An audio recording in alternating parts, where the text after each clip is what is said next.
It is not stated who this quote is attributed to. I would like to believe it was Lars Ulrich, but somebody in Metallica said, I was shitting myself watching this movie. That feels like Kirk.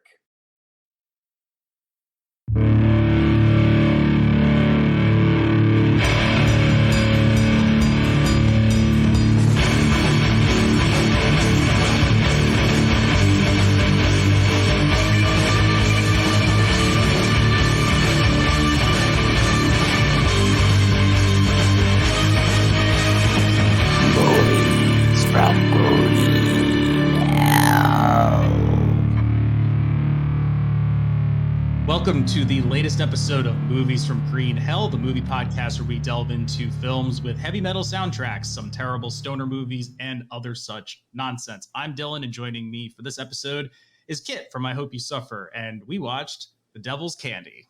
Woo! What's your background with this movie? Because mine is very simple. It was mentioned in a thread about the movie Mandy somewhere online and was recommended or suggested to watch if you viewed Mandy. It just took me a long time to get around to watching it. I'm not sure when I first heard about it, but I was a big fan of the director Sean Byrne's first movie, The Loved Ones. Incredible movie if you haven't seen it. Highly recommended.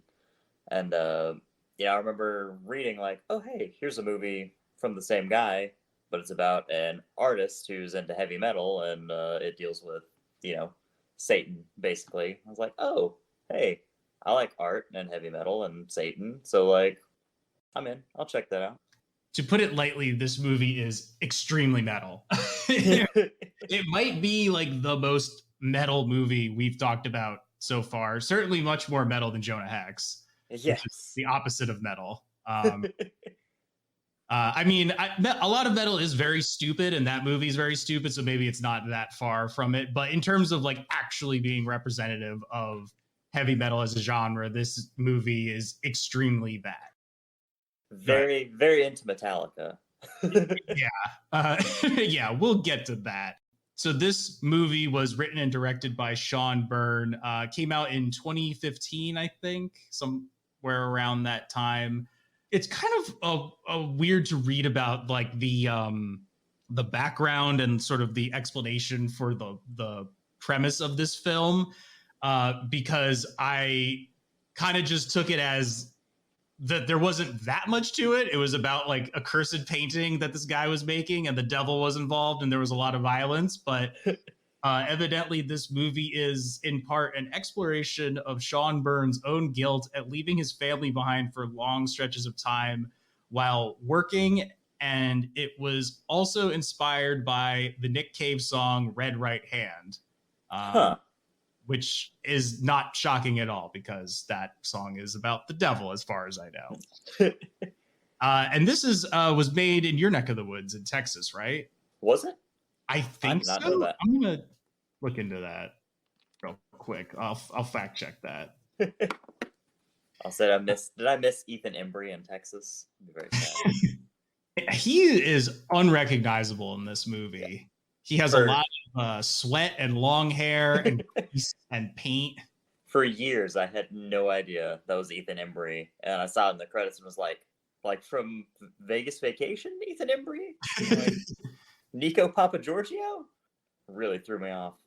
Well, I don't know if it was made in Texas, but the movie itself takes place in Texas, so it's fitting that we got you on for this episode, in the home territory. He's the director's Australian, so maybe they call it Australia, which is spiritually Texan. There is something about Australia that does remind me of Texas. The heat. Yes, and in both places, there's a lot of things that will kill you. Yep. They've got animals. We've got guns. They probably have guns out there, too. Let's be real. Yeah. The animals probably have guns. Yeah. A fucking brown recluse just pulling out a revolver. Those giant spiders, the ones that they say are they're good to have around the house because they kill rodents and stuff. Those things probably have guns. Last I heard, they were not supposed to be in your house because they'll kill you probably before they kill the rodents. But like, I've seen videos of people removing them from their house, and I mean, it's horrifying. Those things They're are enormous. like, yeah, and I bigger than like a fucking tarantula. Yeah, it's like the size of your face, just like hanging out up in the corner, like, hey, pal. With that like bulbous ass. Yeah. Oh, It looks like they have little fists too. The yeah, ends of their legs just balled up. It's a known fact that brown recluses will first punch you and then bite you. Yeah, so you mentioned Ethan Embry as Jesse Hellman, the main character. His hair is a wig in this movie. It's not real. His hairline is not that good in real life. No, Ethan Embry has quite the hairline. Also featuring Shiri Appleby as his wife, Astrid, Kiera Glasgow as their daughter, Zoe, Pruitt Taylor Vince as Ray Smiley, and Tony Amendola as Leonard, who's this like weird art gallery guy who shows up for like 5 minutes. Very, very strong, like Gal from Gorgoroth vibes. Yeah, he's kind of like a combination of him and Bed Gazzara in The Big Lebowski. Yeah. As, what was his name? Jackie Treehorn. Yeah. Like, he definitely seems like he is like some kind of sex creep like him, but more like sophisticated, like Gal. Classy sex creep. Yeah. It's like a Eyes Wide Shut situation. Exactly. Pruitt Taylor Vince is probably, outside of Ethan Embry, is probably the second most recognizable name in this movie. Like, he's that guy. He's a total that guy. He's played a number of, I would say, notable supporting roles in like Mississippi Burning, Jacob's Ladder. I know him from Identity. Oh, he was in Constantine? I didn't know that. Who the fuck was in Constantine? Father Hennessy, named after the cognac. He was in Drive Angry. I've never seen that. I heard it was very stupid. Yeah, I haven't seen that either. But yeah, he's been in a bunch of things. I think he was Otis in The Walking Dead. A character that is basically, if I recall, just sort of like his defining feature is he's fat and clumsy, just like a very kind of bad stereotype. I'll say I'm not sure because I made it six episodes into The Walking Dead before I was like, this is trash and I don't want to watch it. You were smart. I got through season 2 and said this is trash and I do not want to watch it. So I got to see Otis shoot a kid. I got to see this guy shoot a child. You still got out pretty early. Like, you got out fairly easily. That shit went on, what, they made it 11 seasons, 12 seasons, and 15 spinoffs, and there's 4 holiday specials. Have you seen the new one that has like fucking... So your main character now is the guy who beat the fucking Christ out of 2 of your main characters, one theoretically. And now he's your fucking main character in a show that takes place in New York that is very clearly ripping off the Escape from New York poster. I saw Joe Bob was like live tweeting one of his, specials, and it was like on a Sunday, and I was like, what fucking day is it? I saw it was Sunday. I was like, what is he doing on Sunday? It's like, oh, we're live tweeting the premiere of the new Walking Dead spinoff. Like, oh my god. Yeah, no thank you. Just end it. I knew that show was going down the shitter by the second episode, because there was such like a drastic drop in quality. Right. The first episode, I still think is fantastic. I think it's great. It's so good. I was like, damn, I'm in. This is so good. Second episode, I was like, what happened? Yeah, episode 6, where they like get to the CDC and the dude's being all weird, and then there's like with Noah Emmerich, awful looking CG explosion. Oh, it's so bad. It's so terrible. Like, no, I don't think I'm gonna keep up next season. No, Michael Rooker couldn't even save that season. Yeah, I forgot who was in it. Yeah, he comes back to just show up in like a weird hallucination seed and say some racist words and then disappears again. Classic. Yeah. Anyway, I think that show sucks. I know some folks who have stuck with it. Good for them. I'm happy. Yeah. More power to them. But back to this movie, and we were talking about Otis, a.k.a. Ray Smiley, a.k.a. Pruitt Taylor Vince. He actually turned down the role of Ray as he was receiving an abundance of mad or villainous roles, but the director wrote him an impassioned letter explaining how he needed someone capable of playing, quote, the lost child trapped inside the monster. And it worked. I think it does pretty well. It's doesn't hold up great being a like clearly a mentally ill man that's they have running around murdering children, but before we like get into some more aspects of the movie and whatnot, like what's your overall take on it? Like, are you a fan? Do you feel differently about it? Because this was the first time I've ever watched it. Yeah, I'm a fan. I like it. It does feel a little light though, like there's not quite enough meat on the bone really sink your teeth into, but I think it's pretty good. It's breezy little devil tale that's really dark, and it has this really kind of sinister vibe, like always running beneath the surface, which I dig about it. You mentioned it's breezy. I think if it was any longer than what it is at like 82 minutes or whatever, I think it would have overstayed its welcome. Like even if this was 90 minutes, I would have been like, this is long. Like the fact that it just sort of like comes and goes is probably like a good choice. I think I'll save more of my comments towards the end, but like I kind of agree with you. It is kind of lacking in the like substance department, and like I kind of wanted to like it a lot more. Like I thought it was fine. Like it was enjoyable for it being an 82-minute long music video essentially. One thing it does have going, obviously, is that like visually it looks really nice. Like it's a very visual heavy film.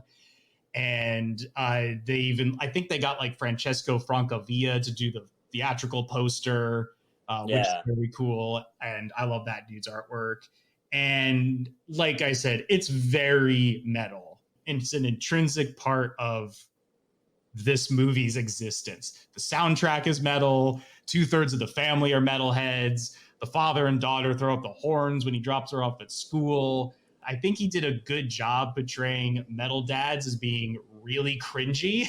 Because that's the whole time we're just like, God, this guy, why did he have kids? It's like, oh, bro, this was like, you clearly weren't ready for this, and you're trying your best. Yeah, and I had made a joke about how much grease and paint Ethan Embry has on him. Like, I was honestly shocked that they didn't have some like throwaway comment about him being in like a one man black metal band, and a picture of him in like or something like that. Just like painting it on while working on one of his pieces.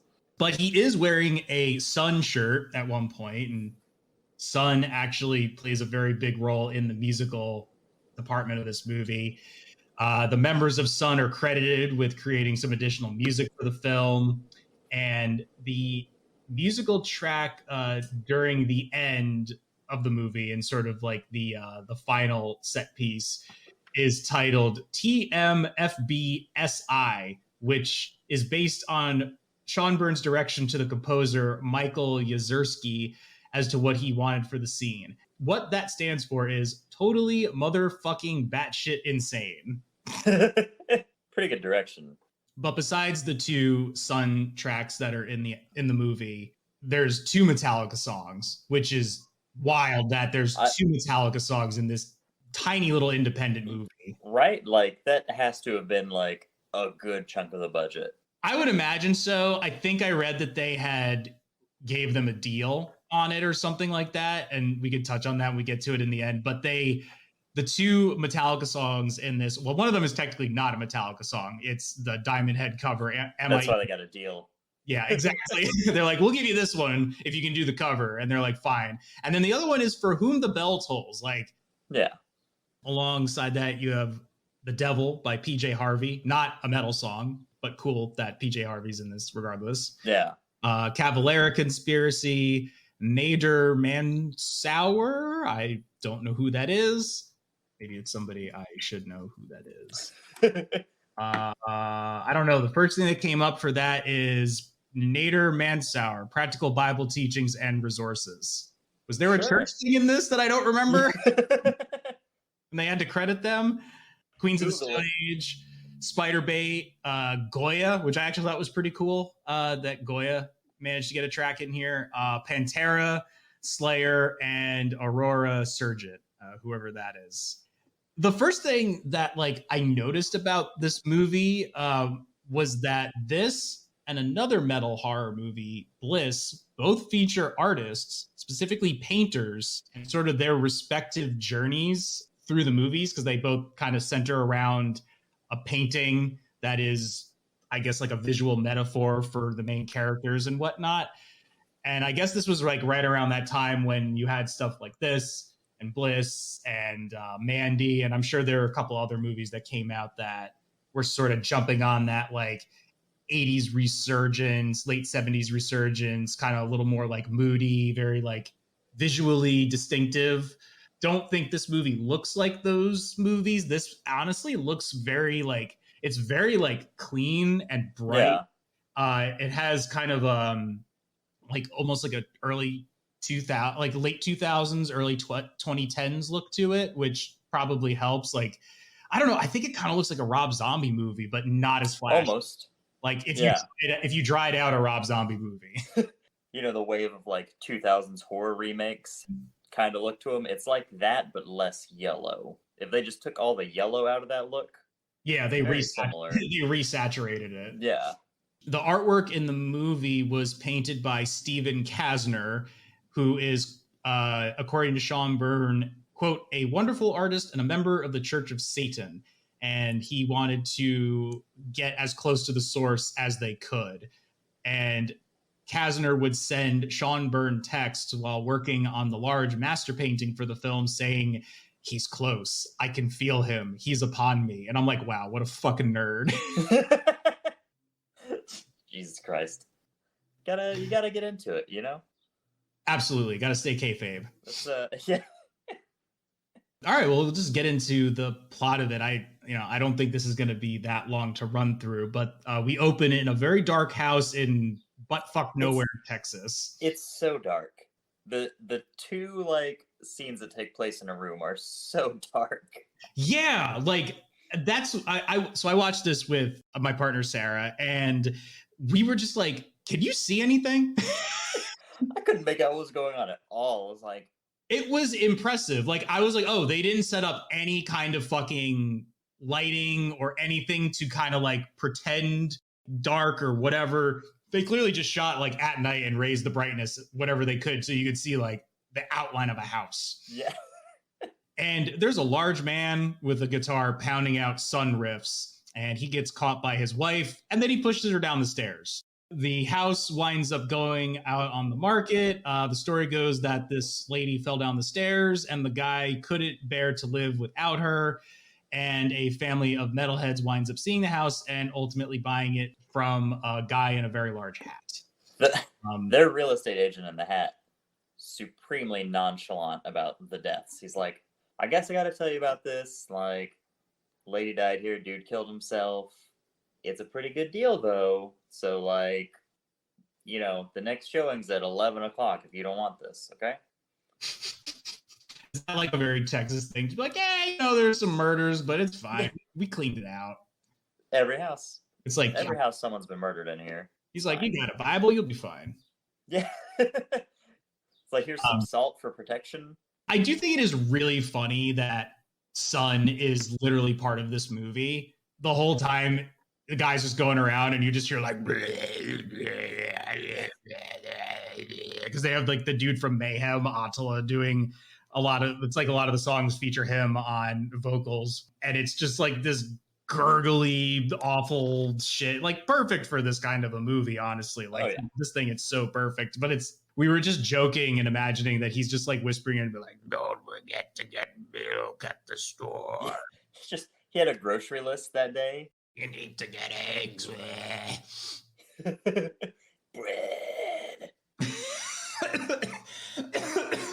So the old guy, Pruitt Taylor Vince, Ray Smiley, is walking into a hotel. He's just, leaking sun out of him. And then, we get back to the family. So it's Jesse and what's her name? It's Jesse, Astrid, and Zoe. And the whole time I'm just like, why did this woman marry him? Like, is this what it's like being married to a metal person? Is this what you plan to do one day if you want to settle down, but just stay like this? I shower regularly. So this is not my plan at all. Yeah, it strikes me as a guy that doesn't wear deodorant even when he goes out. Like you said earlier, just like a constant film of grease. He looks like a dude who works in an auto body shop he just gets home like that and stays like that. Like, Yeah. he has his own little grease bed that he sleeps in. Like, he doesn't fuck up the, like, family bed. You give yourself a tattoo. The grease is just part of you now. Yeah. It's become one. So, but yes, this is what I aspire to. Painting shirtless in a garage while hoping your two-man Death Doom project gets off the floor. Ray Smiley, who is cursed to play Sunn riffs forever, gets a visit from the cops at the motel. And again, like, how is this movie not a meme? Like, I feel like this guy, again, sums up the one-person noise metal act really well. It's just this dude standing there just being like, just kind of punching his like, guitar. At his Motel 6, just playing the same power chord over and over at fucking 3 a.m. This is basically how, like, the dude from Earth started his career. I'm going to shoot up heroin, and I'm going to play some fucking weird notes on this, and one day I'll make money off of it. You just got to stay at it, you know? Yeah. I want to make a meme of it, just like that clip of him playing the one riff and a caption that says, and then he called it art. So Jesse, in his Sunn shirt, starts hearing weird whispers in his daughter's room, and her walls are all decked out with posters for The Clash, Ghost, Vakiti Kill, The Melvins, ISIS, Black Dahlia Murder, and he finds the imprint of a crucifix behind one of them. This leads him to take off his shirt, slap on a gas mask, and start painting in the garage to what I believe is Slayer. He gets into it so much that he doesn't hear his wife, and the reveal of what he's been working on is a creepy inverted cross. Ray Smiley shows up at the house and remarks that he has a flying V guitar, just like the one. Did the daughter have a tattoo of it? Is that what it was? So the daughter wanted a red flying V because it's the same guitar that Kirk Hammett has. Yes, because everybody wants to be just like Kirk Hammett. She just wants to hit that whammy bar all the time. I'll say they even have like earlier when he's driving, he has like little Kirk Hammett bobblehead. Oh my god, the Kirk. They're an extremely Metallica movie. It's when interesting. He's not shirtless, Ethan Embry has like a Master of Puppets shirt on, like in every scene. They talked about Stranger Things on the Toilet of Hell podcast and how like Metallica played such a huge part in the third. Was it the third season of it or the fourth season? 5, I think. Jesus Christ, whatever fucking. There's too many. And they were talking about some of the other metal albums that came out the same year that whatever they used in the whatever it is, Master of Puppets, and it was pretty wild. Like, you know, by comparison, probably not as successful, but arguably like, you know, important or good releases. Kind of makes me think, like, couldn't you just have used another metal band that wasn't Metallica or one of the big four? Would have been cheaper. But I digress. This is what we have. Even you could use the big four and just go for Anthrax and, like, I don't know, slip them $20. Probably. I think Anthrax would take $20. Yeah, absolutely. You could probably pay Dave Mustaine and his Jizz coin or whatever the fuck it's called. His smegma. I completely forgot about that. Don't blame you, because it's embarrassing as fuck. I try not to think about Dave Mustaine. If I can help it. Ray Smiley is saying he needs to come home, which, you know, this is his house, so he's obviously going to come back and do some bad stuff. And he wants to play it loud. So Jesse tells him to fuck off. Fuck off with your loud playing. I got a painting to do. He slams the door in his face, and I was like, well, that was kind of rude. And then I had to check myself, like, this is a very weird man that just, like, walked into his home. Like, that's not rude. That's fine. Arguably, this movie is just, like, about a weird man engaging with another really weird man. It's like Weird Man Kramer versus Kramer. So back at the hotel, Ray gets a lecture from a TV preacher. Like, I loved all these old slides of Satan in this. It's very funny. Like Goya art and stuff. Yeah, it's awesome. He drops off his flying V for the daughter along with an amp. Dad takes a digital, very creepy. Don't take random flying Vs from strangers. Yeah. Kids. If there's a man who looks like a pedophile showing up at your home and dropping off guitars, like, for your child, don't take it. It's a bad idea. It's such a bummer that the actor just looks like a guy that would be a pedophile. Good casting, though. Yeah. And he's not a bad actor. He's a very good actor. He's probably the highlight of this movie, for me at least. Jesse takes a digital copy of the painting to a studio called Belial. Get it? And the receptionist. It was so on the nose. Heavy metal is so stupid. I know. And the receptionist, who's basically a Playboy devil, finds some scant interest in it, which means she got to hear a Sunn song in her head. And she's going to tell her boss about it, the guy who owns the gallery. She heard that power chord and was like, all right, I'll take a look. She's like, I'm interested in your demo. When it just sounds like a growling dog farting at the same time. Jesse starts to hear more weird shit coming out of his butterfly painting, prompting him to start covering it up with black paint. Also opening one of those bottles with his mouth, which seems like a bad idea. That is extremely toxic, my dude. Yeah, doesn't taste great. While Ray murders a child, and this happens to be a thing that Jesse paints. Convenient. This is one of those really cool shots in the movie. The kid's like on the swing, and you just see him like lurking in the background in the bushes, real creepy. And then it cuts, and you see the kid coming back on the swing, and he gets low enough that it reveals Ray behind him holding that rock. That's like, oh, fuck. That was a good little subversion there, because I guess what you're kind of programmed to think is, oh, the kid's just like there's going to be a shot where the kid's on the swing, and then there's going to be a shot where the kid's not on the swing. Nope, he bashes his head in with a rock. Yeah, just going to beat him with a rock. Which I was like, wow, that is grim and grisly.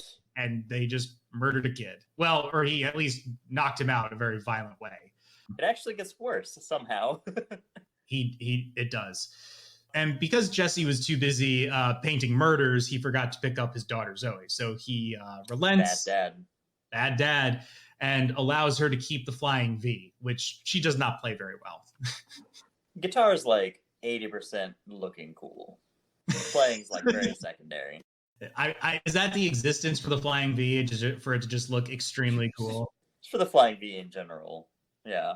Ray takes the kid back to his hotel room to murder with a hacksaw, which he does. So obvious about it, because he's carrying in a large human-shaped trash bag over his shoulder into his motel room.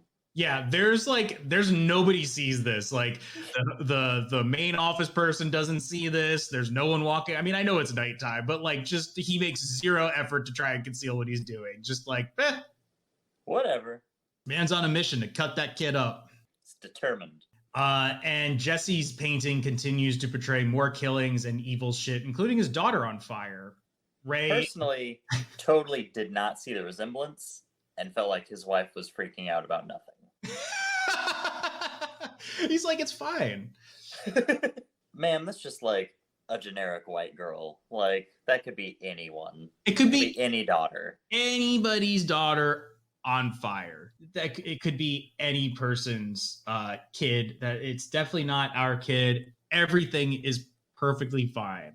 Yeah, don't worry about me. Forget about me painting dead kids. Like, it's not a big deal. This is how we're going to make money to pay for this house. These dead kids, okay? Exactly. Some eggs had to be cracked in order to cook this omelet, and they had to be kids burning up. Ray winds up camping out on the side of the road after burying the body, and he has some bad dreams. Because all of these potentially murderous, convicting, possibly indicting things are showing up on the painting. Jesse tries to destroy it, but Attila from Mayhem pops in and he goes, no. And he just winds up making it look more fucked up. Ray shows up in the daughter's bed and attempts to explain that she was supposed to be chosen. And horrific. Yeah. I would be shitting a brick if this guy just appeared in bed with me. What a stealthy large man. You've seen the new Godzilla movies, right? Yeah. Like, my joke about that first movie is like, no wonder Godzilla got around so easily. He's quiet as a fucking mouse in that movie. Like, Every time he takes a step, it's like you barely hear it. He's got padded feet like a fucking cat. Like this dude, same deal. Like he just sort of like, or like in the old Looney Tunes cartoons when they would have like the larger characters do like the. Yeah, the.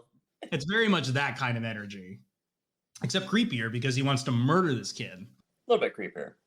So obviously she screams. And he tries to smother her before Astrid runs in. And man, there is just a lot going on over the next few minutes. And it's also extremely dark. So it's a little bit hard to see what's going on again. This is what we were talking about earlier. Zero idea what has happened until you see him like dive into the hallway and like Ethan Embry's grabbing at his ankle. And it's like, oh, wait, how did we get here? Yeah. And then he gets kicked in the teeth. Oh, fuck. Which hurt. Hurt me. The police wind up sending the family to a motel, conveniently the same one that the old dude was staying at, I think. Jesse sees Black Phillip from The Witch in the darkness, and then we start getting crazy as Ray appears out of the ether. Everything goes red, and then Jesse almost kills Astrid with a hammer. Normal. Just, normal. Bad dreams. Had too much sugar before bed. Yeah. He gets a call. Up. Yeah. He winds up getting a call that he can show his painting at 2 p.m. to Leonard, the rich art guy who owns the gallery Belial. Apparently, they just have Louis the 13th hanging out, the cognac, which is ridiculously expensive because that's what they're like drinking, like very casually. Leonard digs Jesse's painting and wants to represent him. Jesse winds up taking off to pick up his daughter, blows out one of his tires in doing so, along with the engine.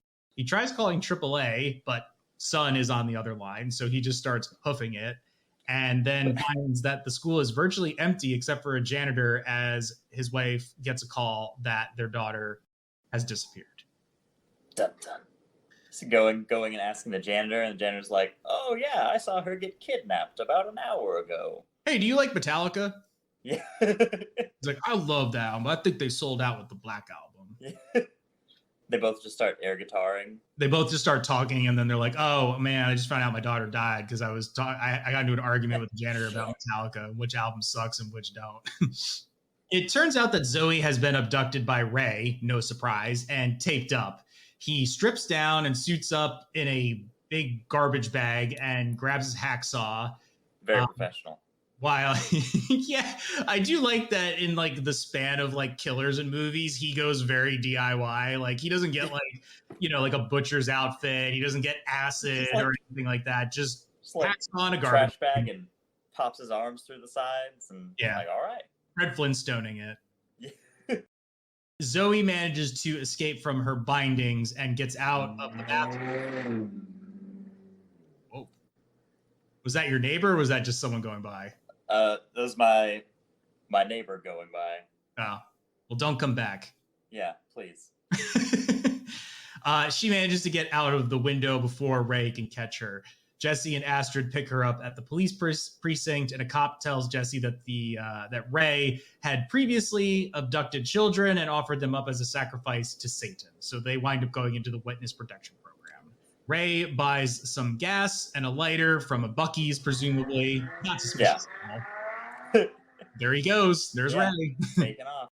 While the cops stake out in front of the house to guard the family. Jesse ultimately destroys the painting, and then Ray shows up and crushes one of the cops between two cars and then smashes her head with a rock and does the same to the other cop and takes his gun. Just fucking annihilates these cops. Every killer has their like iconic weapon, and for Ray, it's rock. Big rock. There's an episode of Batman, the animated series called Almost Got Him, where the Joker, the Penguin, and Poison Ivy and Killer Croc all talk about the various ways that they almost killed Batman. And Killer Croc does not get a vignette because, well, two reasons. One, it's actually Batman in disguise. But when he goes to tell his story, it's simply, I threw a rock at him. And they all just look, oh, Two-Face is there too. And they all just look at him flat-faced. And then he goes, it was a big rock. And that's kind of how you know this scene. I mean, it's been proven. Cain and Abel. If it ain't broke, Don't Yeah. fix it. Since time immemorial, men have been beaten to death with rocks. And you can do it now to cops. Yeah. So Ray took the gun, and Jesse tells his family to run. He tries to attack Ray and gets shot. What did he think was going to happen? He opens the back room, and Ray rather opens up the back room and shoots Astrid in the back, or shoots her somewhere, and then drags Zoe out of the house, but then comes back in with the gas can and finds the mom crawling out of the back room. He tries to shoot her, but the gun is empty. And so he winds up, he gets ready to torch the house, but then Jesse wakes up because even though he was shot, movie magic, he's alive. They just made him tired. They were tired bullets? Sleepy bullets. Ray lights up the daughter's room in a blaze, intending to burn her alive. And then Jesse uses a ladder to climb up to his daughter's room and proceeds to punch Ray in the face before he disables him by pushing on his bullet wound. This is Ray pushing his finger into the bullet wound, which that always hurts. It's always a big ouchie moment for me in movies. I'll tell you what, if anyone fingered my gunshot wound, definitely beating them to death. I knew you were going to say the gunshot wound, but if you're like, if anybody fingered, and I'm like, where's Kit getting fingered? Probably wouldn't feel great either, but especially if it was a gunshot wound. He had dipped his finger in salt before he did it too. Salt, vodka, and lemon juice. And tomato juice. He just got a Bloody Mary and poured it into your wound. Ray winds up catching on fire, and then Jesse smashes his head in with the flying V and stabs him with the broken neck of the guitar. Extremely cool looking. I thought it was a little much. It was just like, okay, you wanted to make a movie where someone kills someone with a guitar, basically. 100% my same thought was like, he had this idea specifically, like the image of a man on fire getting beaten to death with a flying V, and wanted to build a movie around it. I will say, though, that the flames looked very computer generated. Like they were maybe real, but very dropped in. Like, you're just like, your daughter would have like suffocated to death already. Just like there's so much fire in that room. Everywhere. Like the only thing not on fire is the bed that she's on. Which is impressive. It must have been made out of like fireproof fucking bedding. Yeah, just like fireproof sheets. Then the house explodes into flames, and I have no idea how people are even alive, but they are. They manage to escape from the blaze somehow and survive bleeding out. And then Jesse finds the buried suitcases of dead children that Ray had previously killed, and just like stares up into the sky, and I guess sort of has like a realization that there's higher powers at work. And then the movie ends and closes out with Metallica's "For Whom the Bell Tolls" with the in the end credits. To whom Sean Byrne can't thank enough, because apparently Metallica watched and enjoyed an early cut of the film and then offered the song at a very reasonable rate. Byrne was quoted as saying, "Once you have the Beatles of metal on your side, all the other bands joined in and allowed us to get a really great soundtrack." Honestly, it probably just made Slayer mad. They're like, fucking Metallica's going to be in it. Well, we got to be in it too. It is not stated who this quote is attributed to. I would like to believe it was Lars Ulrich, but somebody in Metallica said, "I was shitting myself watching this movie." That feels like Kirk. Yeah, and he's probably saying it from like the enthusiastic way. But if it was any one of them, I would say Kirk probably would say that enthusiastically, like, "Oh man, I was shitting myself." Lars would be like, "Oh man, I was shitting myself. So scary." James would be like, "Yeah, it was very scary. I was shitting myself." And then I don't think Robert Trujillo would really know what to say. He'd just be like, he'd be like laughing, just giggling. Crab walk. Yeah. Crab walks away, out of frame. So yeah, overall, I thought it was like pretty fine. I kind of wanted to like it a little bit more. The highlight for me was definitely Pruitt Taylor Vince as Ray Smiley. He was really, really good in it. And the soundtrack is good, obviously. I would kind of describe the movie as like a music video that got stretched out into a movie. So, Yeah.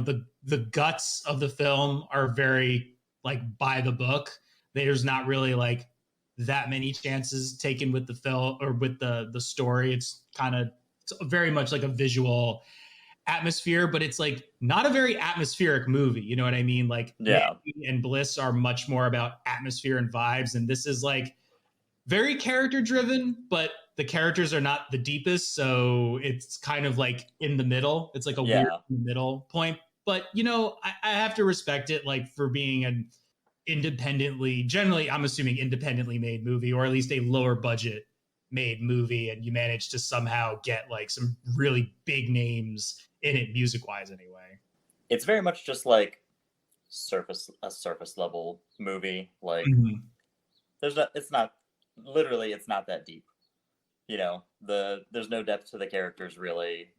The visuals aren't like super crazy. It's very like vibes light, but it does still kind of lean more heavily on the vibes than the storytelling. But it helps definitely that it's like 80 minutes. Like we said at the beginning, if this was any longer than 80 minutes, I think start to drag for sure. Yeah. I think this could have even been like 60 minutes.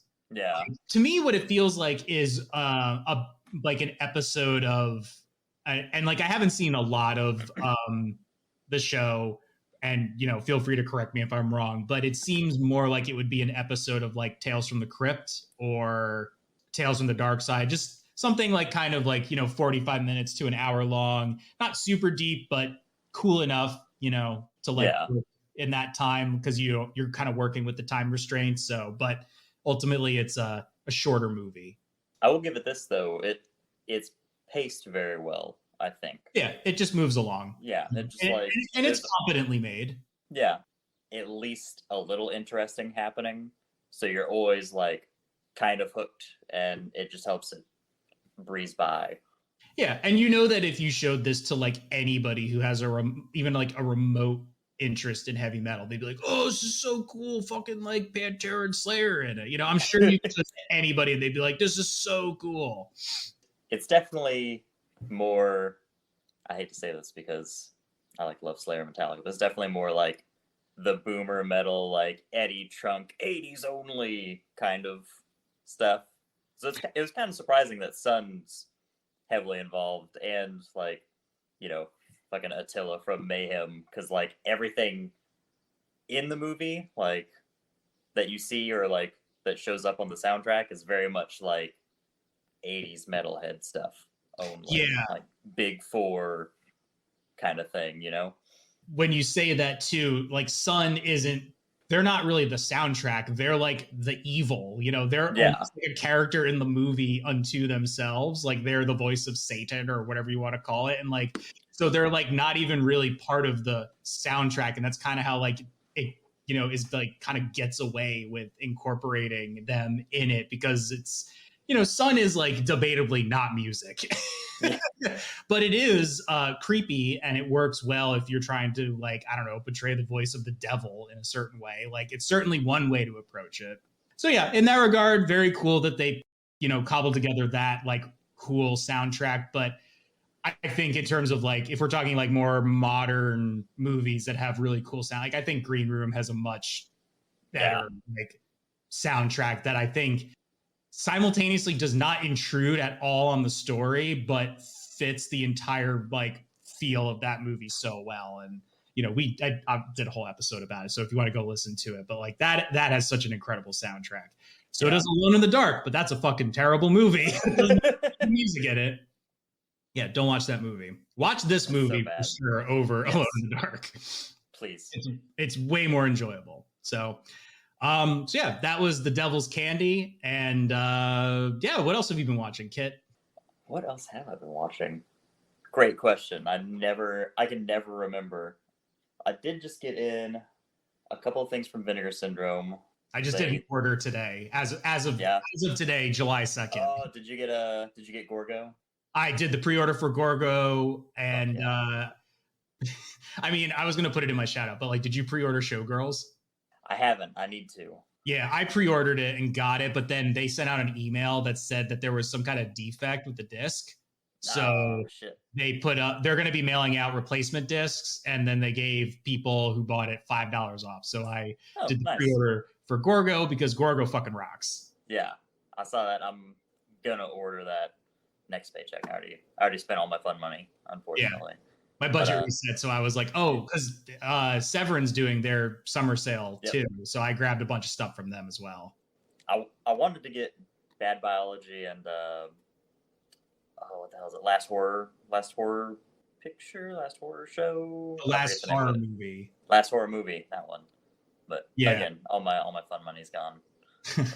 Yeah, they had those up. Those I passed on. I wound up getting a bunch of other things. I got this. I think it's Javier Bardem's like debut movie. It's like a fucking crime movie starring him and Rosie Perez from Perdita Durango. Yeah, I've never heard of this movie. I was like, I'm fucking buying this. This sounds incredible. I haven't seen that one yet, but I love the dude's other movies. I've got Acción Mutante, Day of the Beast. Both of those rock. Highly recommend if you wind up liking Perdita Durango. I Day of the Beast is on my list to check out. Go ahead. I sideswiped you from talking about movies you were watching. Oh, you're fine. Yeah, so I got a Body Melt, one that I haven't watched in.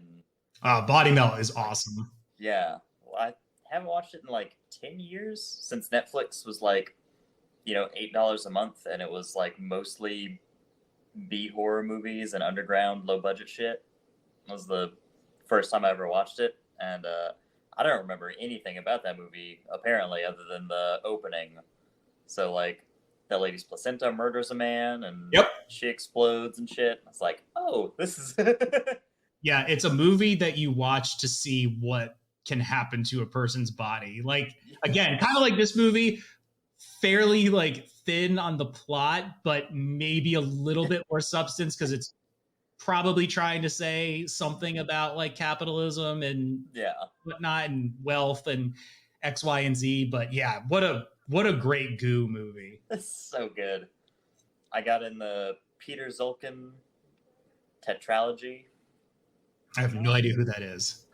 So he is a Polish filmmaker.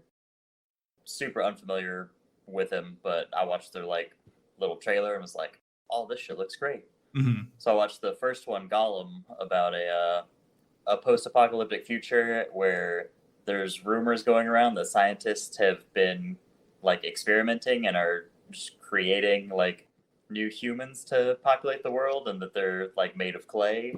And it follows one of the guys, one of their experiments, that they just like modeled him after a dude who just died, and him like trying to integrate in society and figure out what the fuck's going on and why everyone's being so weird to him because he doesn't realize that he's a golem. That's actually really a pretty interesting concept. Yeah, it's really good, like low budget 80s Polish sci-fi. So I don't know anything about Polish cinema, let alone Polish sci-fi or horror. Same. The only thing I know about Poland is every time a metal band comes out of Poland, suddenly they're Nazis. They're Nazis, yeah. Like every time, like without doubt, it's like, wow, this is so cool. They're Nazis. Yeah, like fuck. Yeah, he's got in that box. He like has War of the Worlds 2 is one of the movies, so it's just like a random independent Polish follow-up to War of the Worlds, or like remake of War of the Worlds. So Poland did the Italy thing. Yeah, and I'm very excited to watch that one this weekend. Anything else worth mentioning? I got one called Death Magic, and it is some kids like resurrect a Civil War general using a Ouija board. On the cover, it's just, I mean, it looks exactly like Will Forte with a mustache in a fucking like Southern general's outfit. It's Will Arnett from Jonah Hex. Yeah. It looks like it costs like $20 to make, and I can't wait. I can't wait to experience it. Awesome. Well, recently I have watched Castle Freak. Hell yeah. I thought it was pretty good. Was not prepared how violent the one scene was. I had no idea about that, and holy shit! Like, so we've really grown to like a lot of the Stuart Gordon, Brian Yuzna stuff. Like, it's really kind of just hits like kind of in the middle. Like, it's not really scary, but like all the effects are good, and you know they use a lot of the same actors. And that was whew. But I did overall I liked it.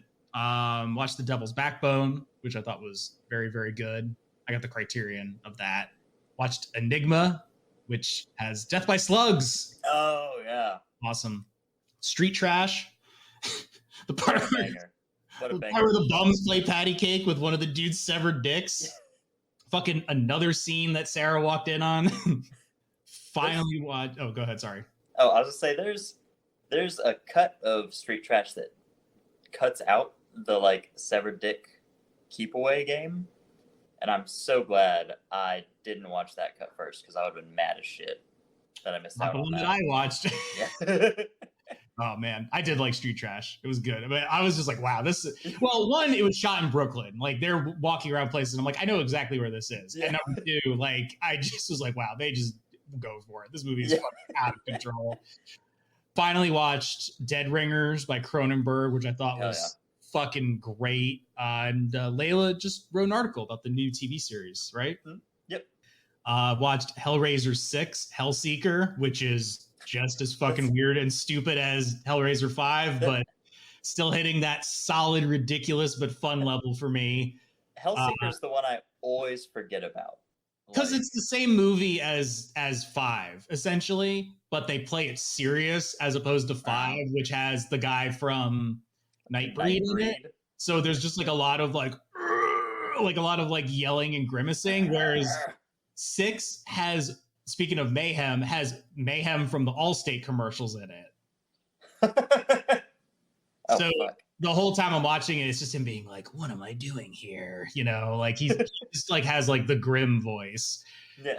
So yeah, very 2000s, but extremely stupid. Barely a Hellraiser movie, but I had a good time watching it. We saw that Evil Dead Rise was on Max, so we checked that out.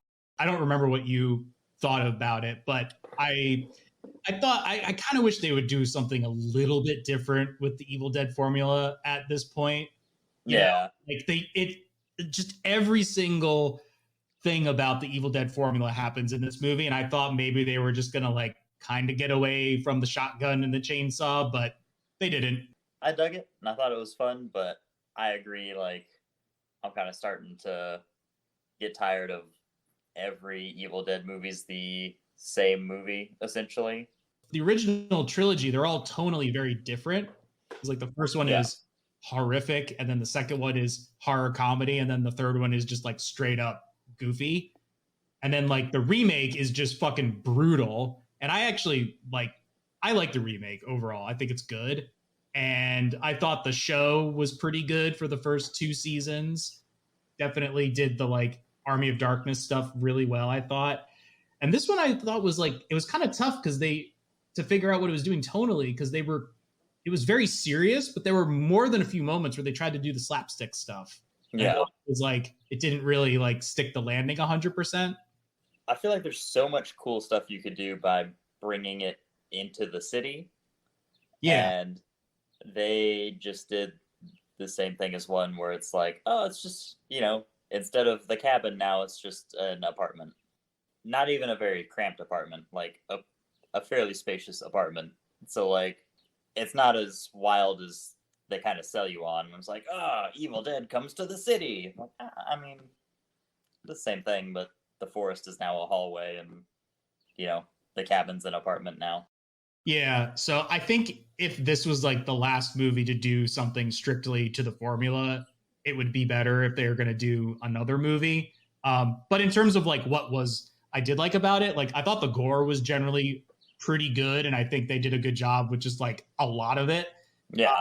And the main actress was really good. Like she was probably the highlight of the movie. Yeah, for sure.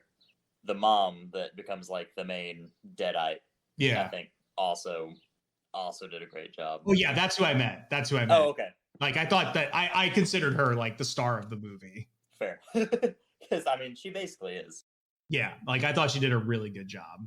And then I also watched a movie that well, as of this recording, the episode will not have come out, but by the time this episode comes out, it will have come out. I watched suitably in conjunction with you, There's Nothing Out There, which is like kind of a bonus metal movie because it does have a group of like metalheads or punks in it that I thought were all gonna die and then just sort of disappear from the movie.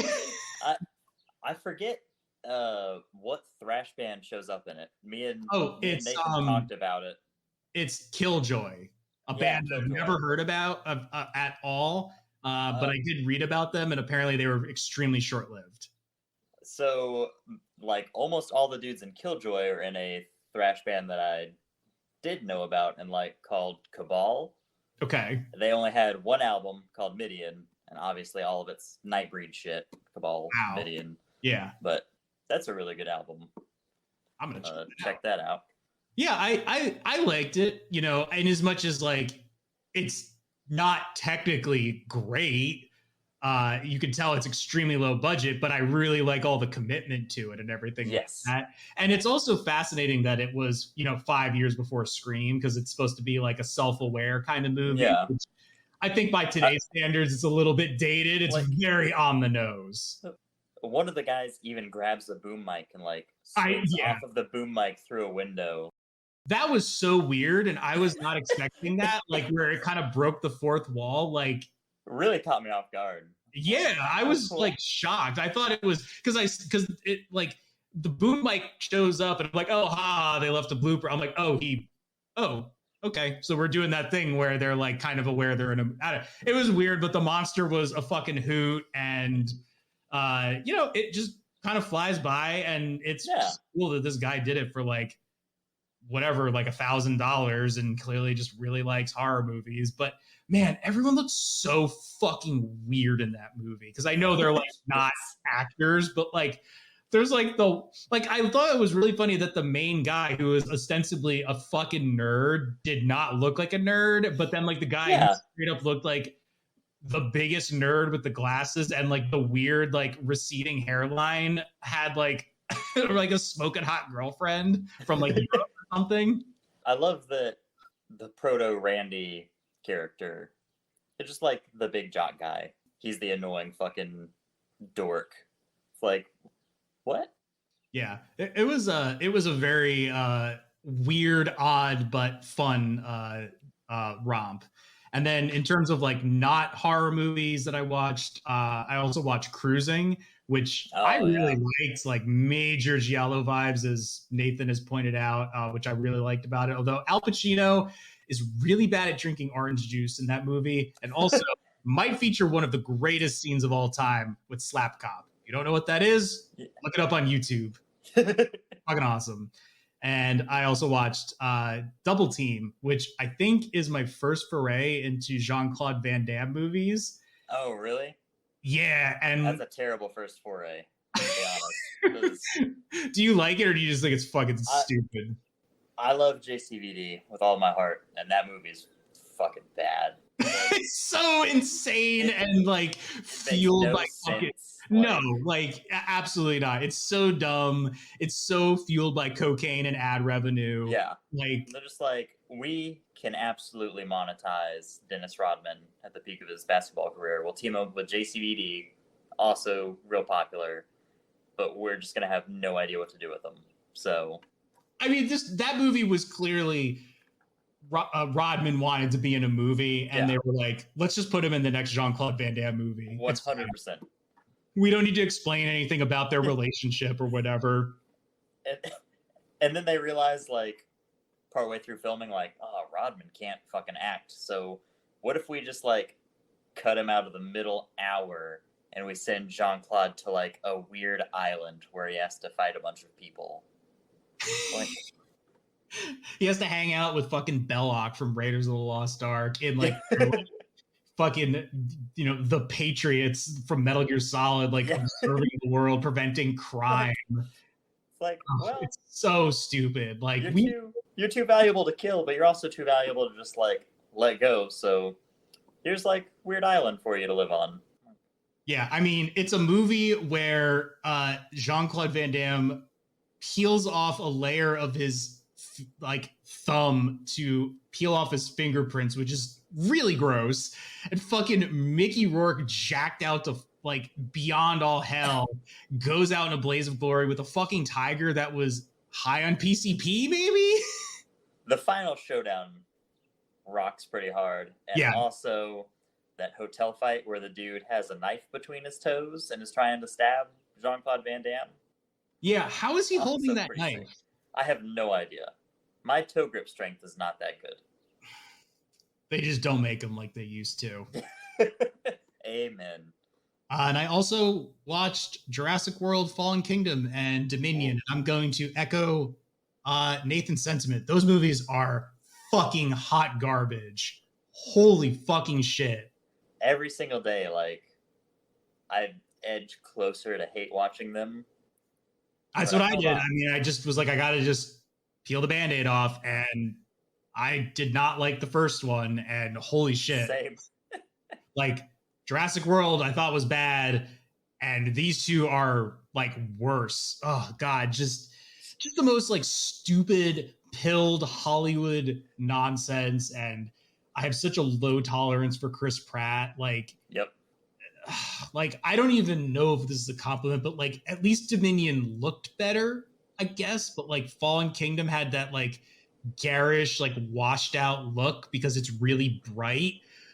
Man, Dominion is almost 3 hours long, and it's a movie about dinosaurs living amongst us, and it was like that wasn't interesting enough, so they added in fucking locusts as like the main villain. It's so terrible. It's fucking it's unforgivably bad. I remember reading that and was like, what? It's like one review where they're like, this is actually just a movie about locusts, and the dinosaurs are just kind of there. I'm like, the dinosaurs are just a minor inconvenience to life. It's fucking terrible. It's fucking awful. Just dog shit. The world would be a much better place if for the 4th Jurassic Park movie, they just did the hybrid raptor soldiers thing that they were originally going to do. Remember when like that was a thing? Would have been great. Just give me the weird velociraptor men, like, and the military trying to use them.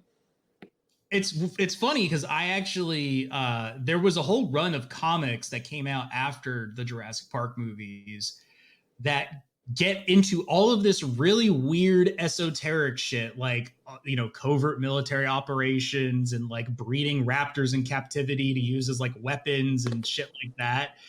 So they just stole all of this from a bunch of comic books in the 90s that nobody fucking read. I even have one where a guy is like, I'm making my own dinosaurs and I'm hoping to achieve like other level existence of reality with them and communicate with aliens. Like, that's how quickly they ran out of ideas for Jurassic Park. And then they were like, those comics from the 90s were stupid. Let's make them into a movie and not pay them any royalties. Yeah.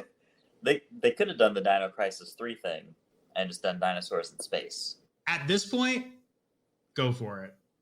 Just get rid of Chris Pratt. Yeah, please get rid of Chris Pratt. Get rid of the whole cast. Just start over. Bryce Dallas Howard's fucking awful. At least in the first one, she was awful. I can't imagine she gets better. She's really bad in both of them, and she's like a dinosaur rights activist, which I'm like, oh god, like I get what you're going for, but like you can't compare, like you can't do this. Like it just falls so the commentary falls extremely flat on its face. It's so terrible. There's for dinosaurs. Yeah, basically. There's clones of people. They introduce clones of people.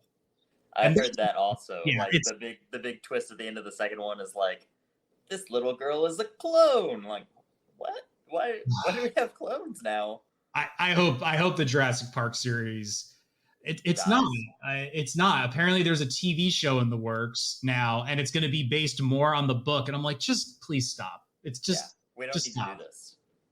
We all know it's not going to be.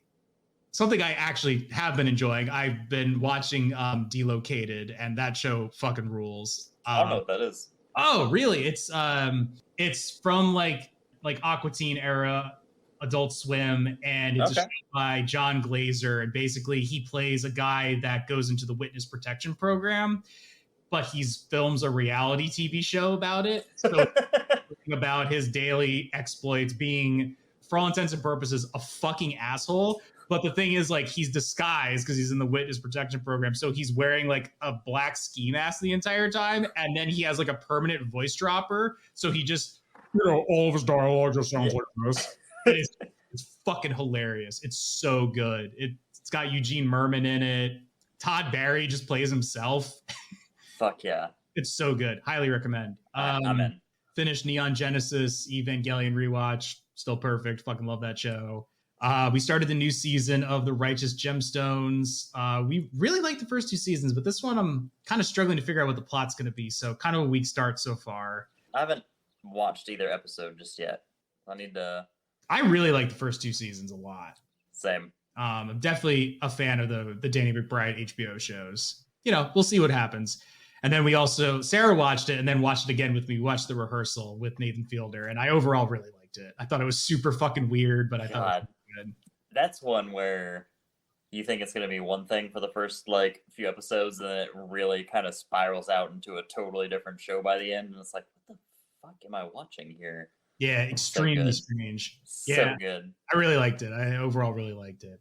Somehow I found time to read again. So I finished the 3rd book in the Guillermo del Toro, Chuck Hogan vampire trilogy, The Strain, and that was pretty not good. It was not great. Del Toro definitely checked out on that one. It just didn't wrap up. I'm over this now. He was like off making Pacific Rim or something. I don't know. It just didn't wrap up very well or interesting. And right now I'm finishing up Nosferatu by Joe Hill, which has been I guess good, but it's very overwritten. It doesn't need to be 700 pages. And runs just in the family. You know what else runs in the family? Terrible endings. Well, I haven't finished it, but Stephen King's dislike of fat people has translated into his son. And there's just some really poorly written things, especially about people who are clearly not white in this. Just it's weird to see this on a lot of best of lists from 2015. And I have also been getting into the William Gibson first draft of Alien 3 turned into a novel. Oh, Christ. What a piece of shit. Okay, so I thought it was I think it's been a little bit rough going into it, because I remember I think I saw you post a picture of it and you were very excited to read it, and so was I, and I'm kind of I was very excited to read it, and oh my god, that the writing is not great. It's awful. There's so many references to the second movie. It's pretty frustrating. Annoying fan servicey kind of shit. And it's also that very quippy, Marvel style dialogue throughout. Mm-hmm. I posted this on my Twitter, but it was a screenshot of one page where the entire page is a woman who kills an alien, and she's like, I did that. I just did that. That just happened. Oh my god. Kind of shit. And I was just I hate this so much. This is the worst. This is the worst fucking thing I've ever read. I have some weird, I don't know. I have kind of weird feelings about Alien 3 as a whole, but man, it's just such a cursed entity of film.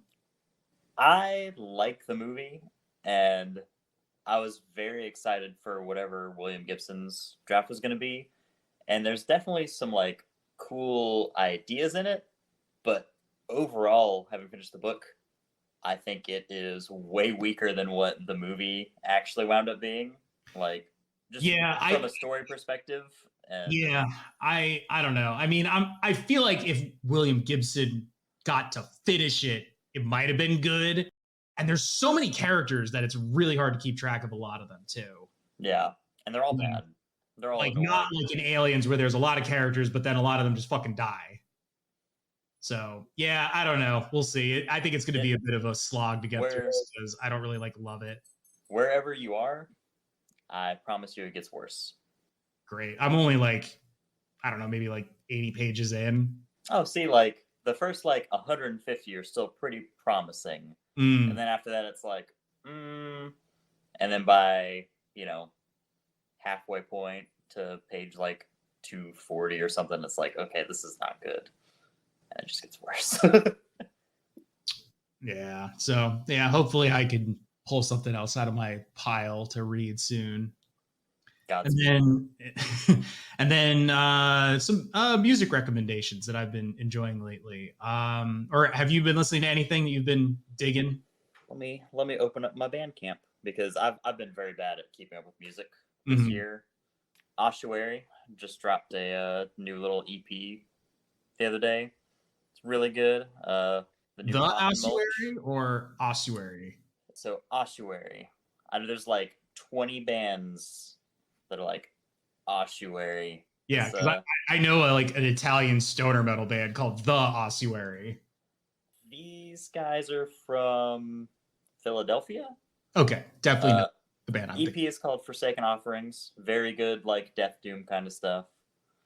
The new Coffin Mulch album I listened to the other day. Really good. Colin Marston from Krallice. That new Krallice album fucking is awesome. So this is another new band of his because he needs to have a new band every 2 weeks or he will die. It's called Paroxysm Unit, and it's like brutal death metal kind of stuff, which I'm usually not a big fan of, but this album's so fucking stupid. It rips. Way into it. They're doing a show at St. Vitus, and they're doing 2 sets where they are opening for themselves. Just so good. I love the idea that it's like basically just all of the Krallice dudes, and they just like, one band finishes up, and then everyone just kind of like trades places, and then they just start the next set. Trade places, and yeah, it's you don't have to unload any gear or anything. Just like, all right, let's swap spots on the stage. Yeah, it's like when I saw Mizmor at Decibel Metal and Beer Fest, and then I saw Hell the next day. Yes. It was the same band. Yeah, just like, oh, you guys just stayed on the stage for a day, huh? Yeah, basically. Colony Drop, if you like death thrash kind of stuff. They just released a new song. Their album comes out here in a couple months, but it rocks. Yeah. And then, of course, the Spectral Voice Undergone split has been getting all of my playtime. I did think that was good. Yeah. I liked it. I'm not really that familiar with, is it Undergong or Undergang? Undergong. Well, I'm not very familiar with them. Obviously, Spectral Voice, I think it's very good. If you like toilet death metal, I highly recommend it. All right. I really loved the new Fantafaxith album, Hive Mind Necrosis. Oh yeah, I need to spend more time with that one. Very dissonant black metal, or tornado music, as I like to call it. That's fitting. That's a fitting description.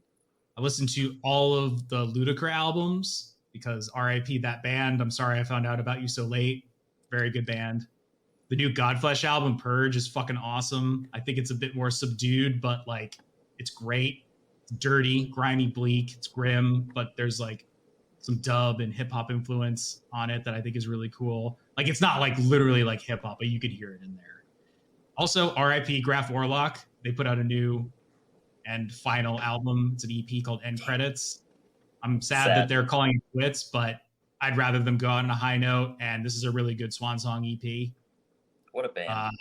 I know. I hope they do some last rounds of touring. I would like to see them. Same.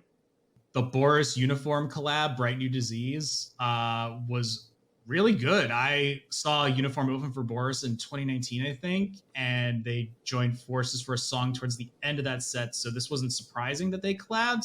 And I wasn't really sure what to expect from it because it's Boris, but it fucking rocks and it leans pretty heavy into harsh industrial, but all the other aspects of the band, the respective band's music is there too, and definitely does not overstay its welcome at a tight 32 minutes, which I thought was nice. And lastly, in terms of like actual recs, I found out about this band through Toilet of Hell called Oromet, or O-R-O-M-E-T. It's their debut album. I guess it's like Death Doom, but it kind of reminds me of like, it has some like Earth qualities to it. So it's like very nice atmospheric metal, very slow, beautiful riffs. Lots of slow, beautiful riffs, some ambient sections. I think if you like the new Ahab record, you'll like this. Okay.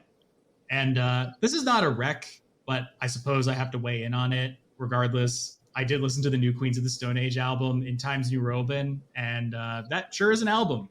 I haven't listened to it yet. I didn't like the last one at all. No, neither did I. Which is a bummer because I liked like Clockwork a whole lot. So listening to the last one was like, I don't care. That album is almost too good. Yeah. And then I don't know what the fuck they did on Villains, but I thought that album wasn't my jam. This album was an improvement because it wasn't that, but it's also I felt to be extremely mid. Just like I was just kind of like whatever. Yeah, I'll have to give it a listen, see, but I'm not terribly excited to check it out, to be honest. I think it's wholly unnecessary. Recent shows I went to see Resin and Oryx at the Broadway, which was great to see two bands that had previously been on the Diary of Doom podcast. I saw the aforementioned Ludacra with Sonia and Hath at St. Vitus, and then we also went to go see the Eels at Webster Hall. Sarah's a big fan of the Eels. I need Hath to come to town. They were great. I didn't even know they were from New Jersey either. I thought they were fucking awesome. We were talking about Vinegar Syndrome and Severin before, but I'm a shout out Vinegar Syndrome for their Black Friday sale and being good folks about the Showgirls disc issue and sending those out. But my previous purchase from them, I got From Beyond, which fucking rules. Both love that movie. Dolomite, Dead Heat, R.I.P. Treat Williams, and Cthulhu Mansion, which I assume has nothing to do with Cthulhu, but I bought it simply because it's called Cthulhu Mansion. I'd say like 80% of the movies I buy from them are blind buys. Almost all of them are totally worth watching, even if the titles are lies, like Cthulhu Mansion. So far, I have enjoyed everything that I've watched from Severin or Vinegar Syndrome. I think Vinegar Syndrome has a little bit more stuff that's kind of up my wheelhouse. Yeah, same. Arrow too. Arrow and Vinegar Syndrome really doing a good job with like the stuff that I like.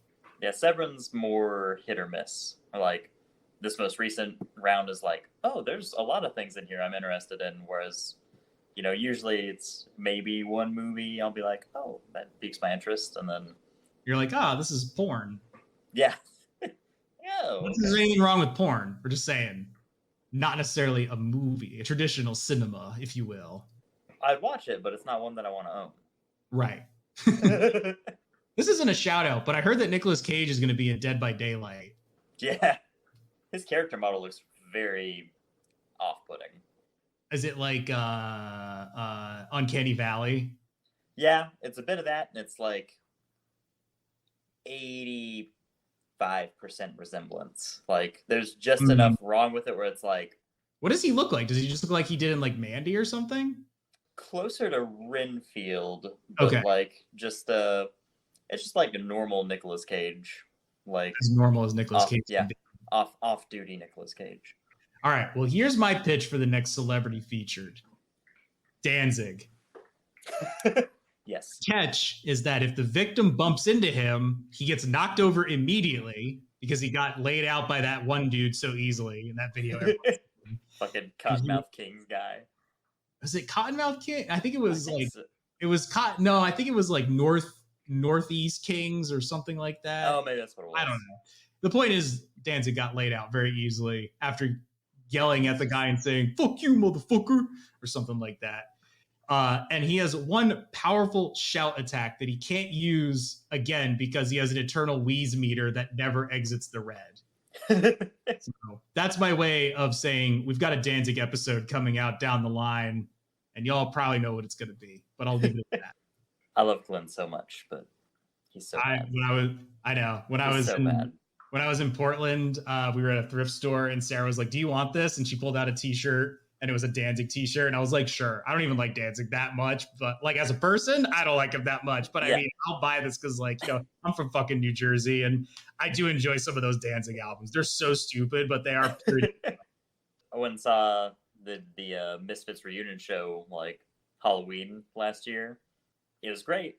They sounded good, except for Glenn, who he sounded okay, but like for long stretches, he would just like let fucking Jerry sing the songs, which like it's a 1.5-minute long song, and you've got winded like 2 lines in, and now you're letting Jerry just sing the song. Like, come on, man. He's just such a fucking joke. Yeah, I mean, I think Joe said something like it was just insane to go see the Misfits be this like sloppy wheezing mess, and then like go see Merciful Fate a couple weeks after that, and like King Diamond just fucking like killing it. Kit, is there anything you want to plug or tell people to check out? Of course, you can check out my podcast, I Hope You Suffer. I believe it is I Hope You Suffer podcast on Instagram. Our Twitter got nuked ages ago, and just had no interest in starting it up. I can't even go on Twitter anymore. Yesterday, I just couldn't get onto it at all. I've kind of tried today, and it's bad. Twitter's dying a slow death. Yep, we're doing our monthly Twitter check-in. Yeah, you can follow me on Twitter if you want to like hang out for the final month that is around. The death throes. At Hidden Kitstery. Or my Instagram, Kitrification of Blood, if you want to see my dog. It's basically all I post on there now. Blue Sky coming soon, probably. Who knows? Is that the alternative Twitter? Blue Sky is like Jack Dorsey just started up Twitter again, essentially. But it's like super small, like private beta, essentially. So you need an invite to get in. So like my entire Twitter timeline's just been people like, hey, if you have a Blue Sky invite, can you send one to me so I can get out of here? Oh, fuck that. I'm not fucking noise. I'm not getting involved in this shit. I'm torn. I want to keep up with all my Twitter friends, but I don't want to start a whole new social media thing. That's very fair, and like, you know, it should be acknowledged that like Twitter was and will remain until its final days. You know, a place where a lot of people formed a lot of important friendships, but also fuck that. I'm not getting on it. Yeah. I think I'm going to go down with the ship. Hey, you know what? You don't own the company, so you'll be able to jump off and get onto a very large piece of plywood with enough room, you know, for Jack and what's her name from the Titanic to get on, or at least a knife wrap. You'll be fine. I saw someone tweet like, I've been here since 2010. I got squatters' rights. It's like, yeah. I could reactivate my account and say I've been here since 2009, but I don't feel like it. Been better off without it. You can visit my website at diaryofdoom.com to check out the podcast along with my concert photography, which is being slowly updated. Or you can follow the podcast along on diaryofdoom.podbean.com. You can follow Diary of Doom /movies from Green Hell on Instagram at Diary of Doom. That's where all the updates here will be posted. You can like it on Facebook, and you can subscribe and listen to it on Apple Podcasts and Spotify or whatever shady podcast streaming app you want to use. And if you want to suggest a movie for me to discuss on the podcast, you can fire off an email to diaryofdoom1968@gmail.com or send me a DM on Instagram or whatever you want to do. And we'll be back next time with another heavy metal movie. That'll do it for this episode of Movies from Green Hell. Thank you again, Kit, for coming on. Yeah, thank you for having me. And we actually watched a movie this time. Yeah, a very watchable, like, hey, decent film. I don't know. I think Jonah Hex might have been only about 80 minutes too, but it felt like 2 hours. It felt so long. Possibly long.